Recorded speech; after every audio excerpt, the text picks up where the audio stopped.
These are the top crypto stories of the day. BlackRock, yes, that BlackRock set a record with their Bitcoin ETF yesterday. Not only that, we had an ancient whale, an ancient Bitcoin whale wakening from his slumber. This Leviathan was mining Bitcoin at 39 cents. And then last but not least, is Charles Hoskinson going to quit Cardano? It's time to go around the blockchain.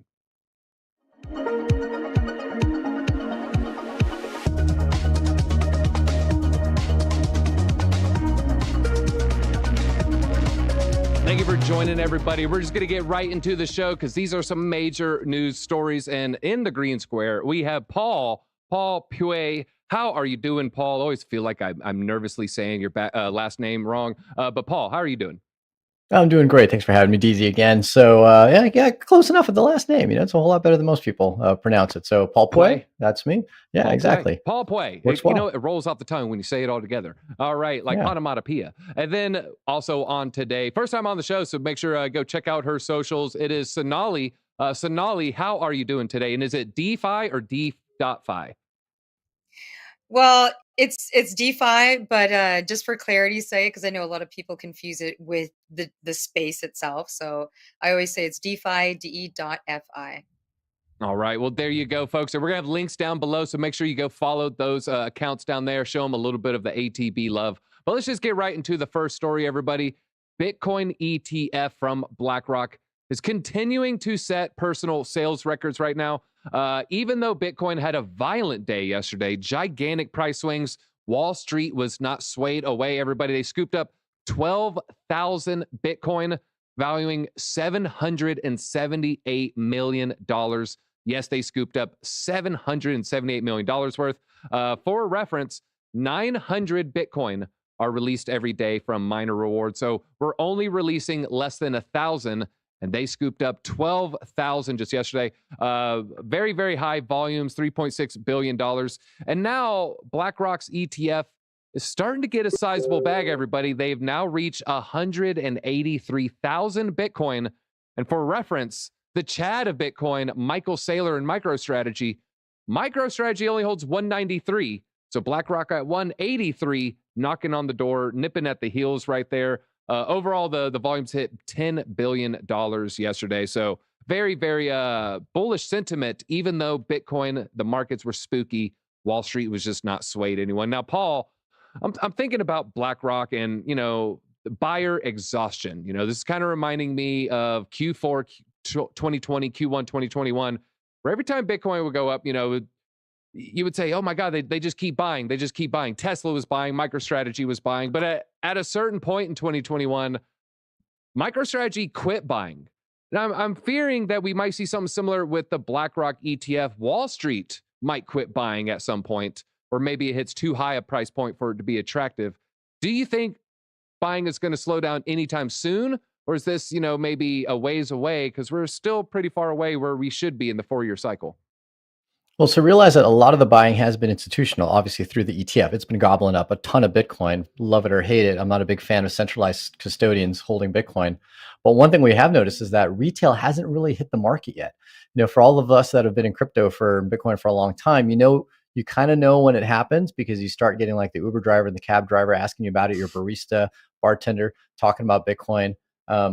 But that quite hasn't happened yet. And yes, we broke all-time highs, but barely. So fundamentally, yes, Wall Street might start slowing down in the buying, but unless they're actually dumping, which doesn't look like they're kind of really plan to do in the near future, hopefully retail actually starts to pick up the pace. And part of me thinks, gosh, retail is missing out. And retail are the people that we care about. Those are the people that have not had an opportunity to invest in an asset class like Bitcoin, one that actually has 10x, 100x opportunity. So to all of the retail investors out there or people listening to this that know the friends and family, this is the time to get in. We're still under all-time highs, even though we broke them yesterday. And you're almost a surefire for the next 2 years. So definitely the time to get into it. And I'm hoping institutions don't pretty much take the vast majority of the Bitcoin and leave a lot of the little guys out of the picture. And so realize that historically, within having, or actually not within having, as soon as you break all-time highs, Bitcoin will typically double within 4 to 8 weeks. That's a huge return in a very short amount of time. Now, we did actually break all-time highs, but barely. So we kind of like kissed it, depending on which exchange you look at. But as soon as it actually plows through it, consider doubling in like 6 to 8 weeks. So huge opportunity that's kind of getting missed by a lot of retail. Yeah, we actually covered it in a video last night, and I looked at 2020, and I looked at that a lot of that sales or that volume and some of that price action. It was 15 days after it did the touch of 19.9 or whatever. 15 days later, and then 2 weeks, point, very, very, very, very quick move to the upside. So we might be trading sideways for a week or two, and then next thing you know, it's the previous price action will not be like the next price action there. Now, Sonali, he brought up a good point about, the whales are just growing bigger and bigger. There's less plankton out there. The whales are just getting fatter, just blubber all up in the seas right now. But the numbers don't lie. I said 185, 183,000 Bitcoin. Is it a concern to you if BlackRock were to hold just a gargantuan amount of Bitcoin? Honestly, yes, it is a concern. I think on some level, a lot of people see BlackRock because they're invested. They're heavy investors in, I'd say, a majority of the blue chip companies and projects that are out there on the market right now, taking a really significant share of many of them. So I think on one end, it sort of shines a positive light for a lot of people in Web 2 and people that are still new to crypto, wanting to understand. So I think it does attract some more institutional investors and maybe even more new investors. But I think on another level, of course, I agree. I agree with Paul in the sense that it's not the most ideal situation to see a large share of Bitcoin and volume going to more centralized entities, right? And so I think on some level, uh, there's pros and cons to that, but I mean the idea is to be able to share this wealth, and I think one of the things that is really positive or I think inspiring about even like DeFi in Web3, and I'm referring to the space itself, is that it's not about how many zeros you have in your bank, right, in your account. A lot of it is about sharing the wealth and sharing that power, and also participation, and just a passion for like participation and investment into like innovation. So I don't know. That's sort of like my thoughts on it. Well, no, you brought up a good point. Now, Paul, she said the pros and the cons. Well, right now, BlackRock's knocking on the door of 1% of the coins that have been mined. I think we're at 19.5-ish million. So 195,000. That's 1% of all the Bitcoin. Next stop, I mean, you're looking at 10%. That'd be, all the mined 2.1 million. What is the worst that could happen if BlackRock ends up absorbing just higher and higher and higher percentages of Bitcoin each and every quarter? So number one, it's a security risk to the ecosystem as far as the bad news of what happens if their coins actually get compromised. As we know, Bitcoin's kind of like a hot potato. Amassing that amount of Bitcoin in a central custodian brings about huge, huge risks. And to kind of give you an idea of how secure some of these ETFs may or may not be, one of the other ETFs, I think it was called, not specifically BlackRock, but one of the ETFs, Bitwise, had actually put out an address for transparency. Hey, this is awesome. For once, an ETF that can actually be fully transparent. Here's the address that holds all of our Bitcoin. And it was a single signature address holding over $400 million worth of Bitcoin. And that's probably grown since then. I think this was like weeks back, not like over a month ago that was posted. So realizing that level of centralization of wealth is just a huge, huge target. And even if that single address was maybe sharded, and so it's kind of multi-sig through various technologies, even then you still have a single company, and there is a group of people that have the ability to sign to be able to move move funds from that address. And there's no question about it. That is being targeted by hackers every hour, every day to try to get. So that is a big concern from that point of view, just the raw security of it. And if anything happened to that stash, it would make huge waves and boom, down crypto goes, even though Bitcoin never really nothing really happened to Bitcoin. It just makes for really bad news, similar to Mt. Gox. No, when you said like 1%, 10%, just for reference, Mt. Gox, I believe, amassed about 7% at the time it had collapsed of the Bitcoin in the world. And so, not that when you amass 7 is when you lose it all, but it was a pretty catastrophic loss. So there's a lot of 1% probably not so much. Waiting for their magic mushrooms to come in the mail Yeah. back then. Now, let me go in and Exactly, paint a or their scary mana. scenario for our viewers. You say, well, that seems maybe kind of difficult. No, folks, all you have to do is bribe one cleaning employee, so a janitor, to stick a thumb drive in a laptop somewhere, or stick it in a server somewhere, and boom, there you go. Let me say the other end. So that's the scary scenario. The best scenario is maybe they lose the keys, y'all. That's a lot of Bitcoin taken out of circulation. So hey, that could be good. It's like a burn event, everyone. So could be good, could be bad.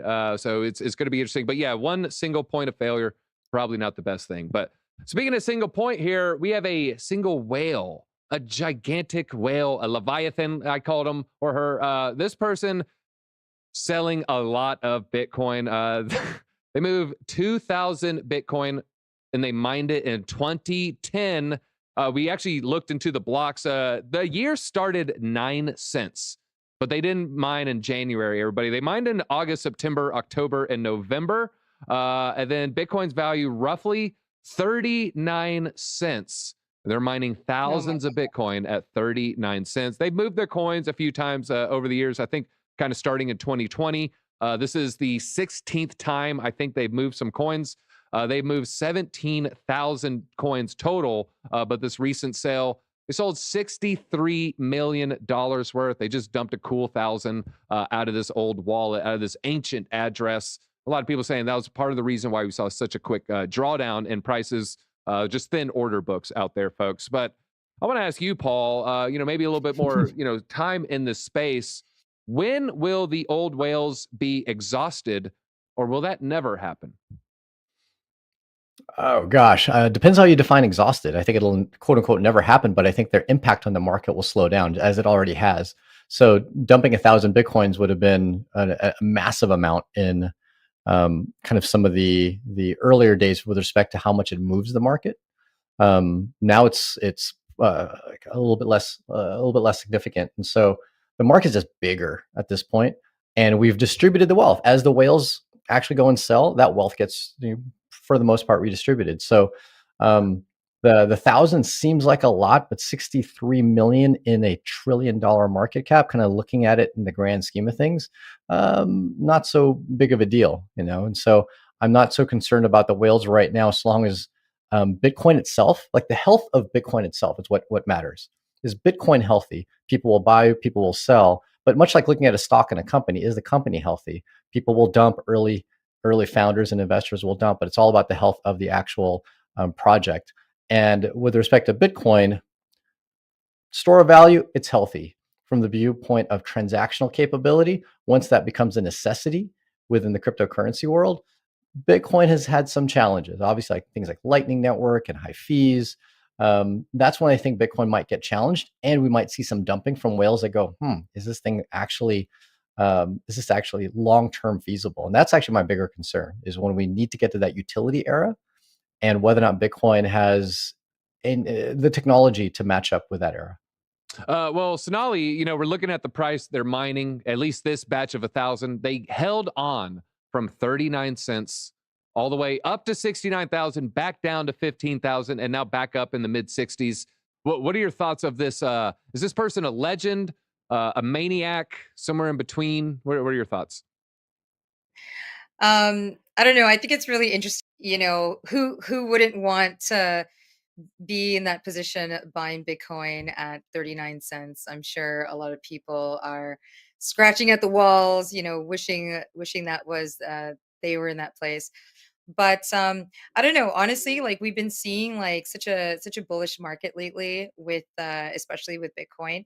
And I think a part of that too is I noticed. So I travel to a lot of different crypto events. So I just got back from ETH Denver, And so one of the things I noticed is that, is that Bitcoin is really starting to trend more in the markets. It's really starting to pick up, and I think that has also an influence on what we're seeing. So I'm seeing a lot more projects that are building on Bitcoin or being Bitcoin focused, from Bitcoin swaps to DeFi. So yeah, no, it's really interesting. I didn't see this as much last year. Of course, you're always going to have like a whole community. Bitcoin's always going to have a community of Bitcoin maxis. But in terms of project development and some interesting utility development, there's definitely a lot more motion happening uh, lately, and or at least this year, we're starting to see more of it emerge. So that definitely, I think, can have an influence. Um, but I kind of agree also with Paul around the sense where we were maybe like 10 years ago, if somebody were to dump 1,000 Bitcoins, it would probably have a little bit more of effect on the market. But I think because the market has also grown so much, so significantly, there's just more chains, there's more ecosystems. Every chain has its own ecosystem. Every chain has multiple protocols. Every protocol also has its own ecosystem and following. So it's really insane how much, this space has grown. And I'll be honest, only if you're in the Web3 space or DeFi do you actually notice it. I think that for people that are still in Web 2 or still trying to like wrap their heads around crypto, they don't really get the opportunity to see how big this space is and is actually growing. Um, so, I mean, yeah, I mean, Yeah. even last year when we were in the super bear market times, and 2022 was even a deeper bear market times. At these some of these crypto conferences, if you attended them, some of them you wouldn't even be able to tell it was a bear market because there was still so much money going around, hosting lavish parties and events. So yeah, it's interesting right now. Yeah, I went to some Cardano events during the bear market bottoms, and yeah, it was still generally a bullish vibe. But I talked to Crypto Blood and Rice TVX during the same bearish period. They went to a Litecoin conference, and I remember asking them the question on this show, on this very show. I said, man, I just left this Cardano conference. You would not know it's a bear market. How was the Litecoin conference? And he's like, oh no, you knew it was a bear market. So I just thought that was kind of funny. Now, Paul, one more question on this one.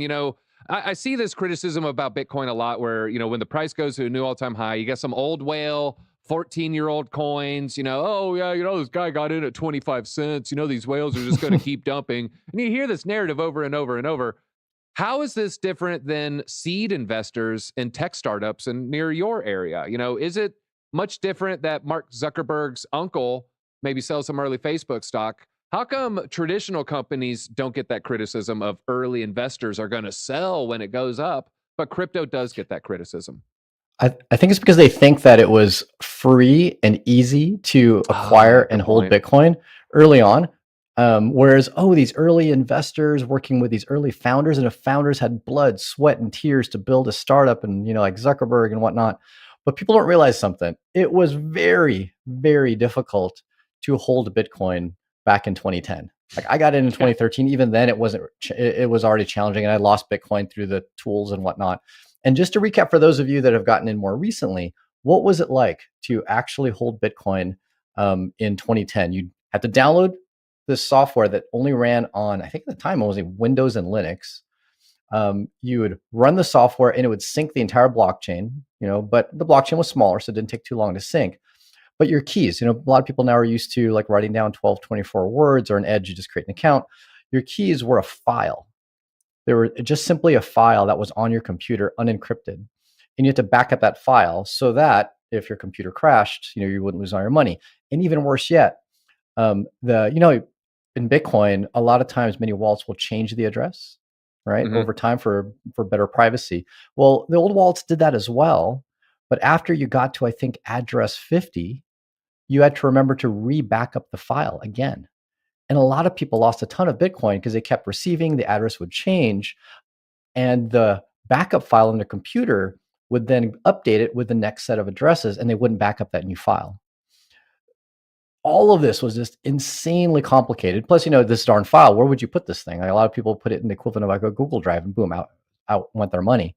So while it was quote unquote somewhat easy to acquire Bitcoin in the sense that it was super cheap, it was really hard to store, and easy is relative. Like, I was looking up the other day what it took to acquire, like, say, 1,000 Bitcoin back in 2010. You could mine about 50 Bitcoin on a single CPU computer in about a month. And that's just like a normal little desktop computer from back then. My Brian buddy, actually. He's an AI person. He posts a lot about Bitcoin as well. And he takes pictures and he shows I think it's Amazon order or whatever. He'll have a screenshot from 2015, $89 for this little rig, or, $300. And he'll say, this rig alone, mined 39 Bitcoin, stuff like that. So my quick story on back then, my buddy, over 10 years ago, he was using Silk Road. And I remember he was trying to get me to buy some Bitcoin because I was trying to tell him to buy silver. He's like, no, man, you should buy Bitcoin instead. And I was like, well, tell me a little bit more about it. He's like, yeah, well, I lost some Bitcoin on that computer right there. And he pointed at a hard drive on his table. And he's like, I was like, what do you mean you lost it? He's like, yeah, I forgot this phrase, or I didn't know what he said. And I was like, okay, so it's just this thing you can lose in your computer forever? I don't know about that. I can hold this ounce of silver. Oh, man. Anyways, sorry for me to go down memory lane down there. All right, let's go down to the third topic, everybody. Charles Hoskinson. I see a lot of people sharing their opinions on, no, Cardano has not left Charles Hoskinson, folks, but there is a little bit of a story here. We can share my screen, Hannah. Charles Hoskinson confirms steadfast leadership at Cardano. This was over rumors of him leaving Cardano. Now he's reaffirmed his ongoing commitment amidst the speculation. He emphasized that his work with the new project Midnight, there's a lot of speculation he's abandoning Cardano to work on the privacy layer Midnight, does not signal departure from Cardano. And Midnight's going to, like I said, it's going to be a privacy layer on ADA right there. So he had to go to Twitter. He addressed some rumors. He had a direct response. The answer is no. That's just literally what he tweeted. And under his, under Cardano, they've spun out IOG. IOG turned into IOHK, I believe, and maybe backwards there. And they're still, building and adding wallets, buying dApps and stuff like that. So I have a question for you, Sonali here. I would say more than most chains, some might say more than any chain, the founder is tied to the coin. No one's really worried too much about Satoshi. Vitalik, you talk about Vitalik, you're like, yeah, he's smart and he picks his nose. Charles is out here having controversial opinions, weighing in on presidential elections, weighing in on shots from pharmaceutical companies, weighing in on hot button issues. But what do you think happens to Cardano if Charles were to separate from that? Would it be a good thing because now you don't have a controversial figure, or would it be a bad thing because, a lot of people like Charles? You know what? Honestly, I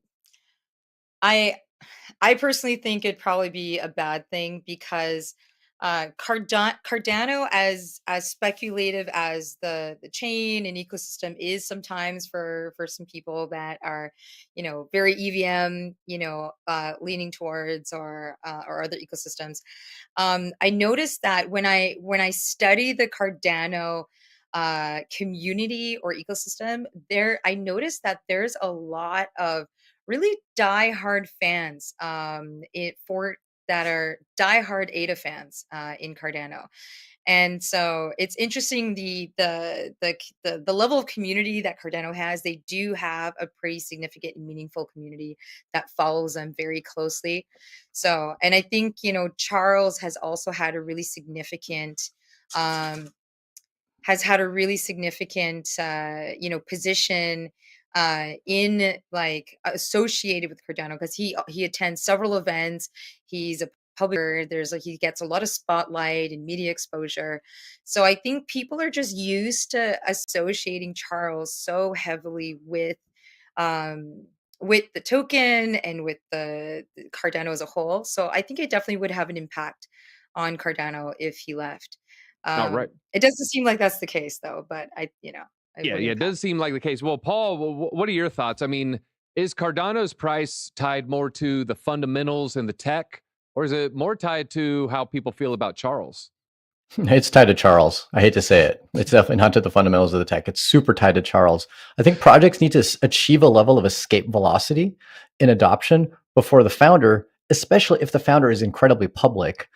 So before the founder can leave or step aside or have what they call like a smaller role in a project, the project itself has to achieve a significant amount of escape velocity where it's just independent. It's a beast entirely of its own. And fundamentally, I don't think Cardano has achieved that. Some examples of some other projects that didn't quite achieve that escape velocity. Think Dan Larimer, BitShares. He created the first stablecoin, but it didn't quite get used at that time. It was a bit early. It didn't have the adoption that Tether had, and BitShares just died as soon as Larimer left. And he created Steemit, and it had some drive. I actually really like the Steemit project. It was social media on the blockchain, and people got rewarded, but it didn't quite achieve that either. That's escape velocity. And then, of course, the legendary EOS. That, what was it, $4 billion, $5 billion raise, and then that crashed. So effectively, if he were to leave the project, he'd basically be leaving projects much in the same sense that Dan Larimer did. And so, even the smallest association with some of the smaller projects, Andre Cronje was a big name in early DeFi, and he was associated with the Phantom blockchain just as an advisor. He wasn't even a key developer and whatnot. And Phantom crashed when he said he was leaving, DeFi crypto for a while, just saying, I needed to take a break. And that alone, like right at the moment he had mentioned that, Phantom had crashed, I think easily 20+%, about I think early 2022. So realize there's a good and bad to having this figure associated with a project. Good is, of course, you get a lot of publicity and a lot of drive. Bad is you're stuck to it. And you're stuck to it until, by and large, that project becomes bigger than you as the leader. And fundamentally, I don't think Cardano has achieved that yet. Paul, real quick, what makes a bigger red candle? Binance and Coinbase delisting simultaneously, Cardano or Charles stepping down? I think Charles stepping down, because a delisting doesn't say much about the future and its ability to be listed on many other exchanges, right? Yeah. Whereas the founder stepping down. Like, it's true, right? You can't buy, you can't sell. It's kind of a net equal, right? It's kind of neutral. Stuck. I guess I'll buy some. Yeah, I'm stuck. I'll buy, sell. Yeah, right, exactly. Sonali, and plus the DEXs too. DEXs help in that sense as well. Yeah. But they need a stable coin first. All right. No, we like Jed. It's just, it fluctuates, y'all. I'll go ahead and say it. All right. Sonali, you brought up community, Cardano's community. We'll wrap it up with this question. The community is very, very strong within Cardano, but is a fervent community a benefit for a chain or a detriment for a chain? Because sometimes maxis rub people the wrong way. But then on the other end, maybe they diamond hand and never create selling pressure. What do you think? I mean, I don't know. I think that's an interesting point, sort of analyze. I mean, on one end, the community, it could be an echo chamber where they sort of just share all these sorts of positive, pro, sort of patriotic Cardano, support.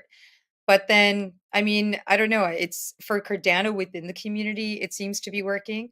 But yeah, there is some sentiment around the technology or scalability, perhaps limitations sometimes of Cardano.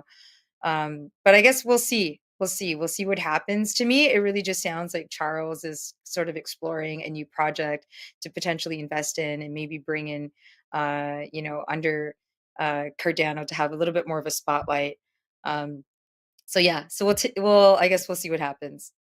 All right, last quick question. This is just a fun one. Paul, you live in Gavin Newsom's state. Would you vote for Newsom or Charles for president first? Oh God, Charles. Just wondering. Anything but gruesome. Anyone but gruesome. Such a good name. I'd vote for Vitalik, but he's born in Russia, so that might not work. And I'd vote for Satoshi, but Hal Finney's dead. I don't know if he's out there. I'm just guessing, folks. All right, well, folks, that is all we have time for. I think it was a great episode.